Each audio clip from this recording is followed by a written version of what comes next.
Hi అమ్మ, ఎలా ఉన్నారు? రండి. చింత చిగురు పప్పు మా నాయనమ్మ చేసేది ఆ స్టైల్లో నేను చేశాను. ఒకసారి చూసి కామెంట్ చేయండి అమ్మ.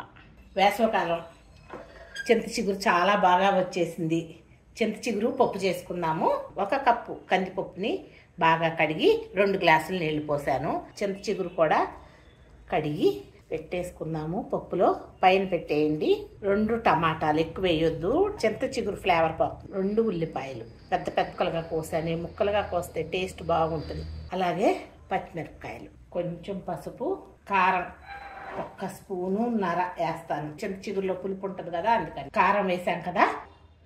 మూత పెట్టేసి 3 విజిల్స్ మీడియం ఫ్లేమ్లో రానిద్దాం. ఒకసారి గరిటతో ఎనుపుకుందాం. చాలు, కొంచెం పప్పుగా ఉంటేనే ఆ టేస్ట్ బాగుంటుంది. అలాగే ఇది ముద్దగా ఉంది, కొంచెం నీరు కూడా పోద్దాం. చిన్ని కప్పుతో కప్పు పోద్దాం. సరిపడినంత నూనె పెట్టుకుందాము. కొంచెం నూనె ఎక్కువే వేయండి, తిరగమాత పప్పు తిరగమాత బాగుంటుంది. అలాగే 2 ఎండుమిరపకాయలు, ఆవాలు, జీలకర్ర, వెల్లుల్లిపాయలు కచ్చా పచ్చాగా నూనె పక్కకు వేస్తాను.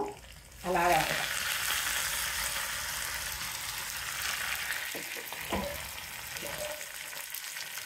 అలాగే కొంచెం ఇంగువ వేసి ఒకసారి చెప్తాను. తిరగమాత వేయించుకున్నాం కదా, వేయించిన తిరగమాతని వేసాను.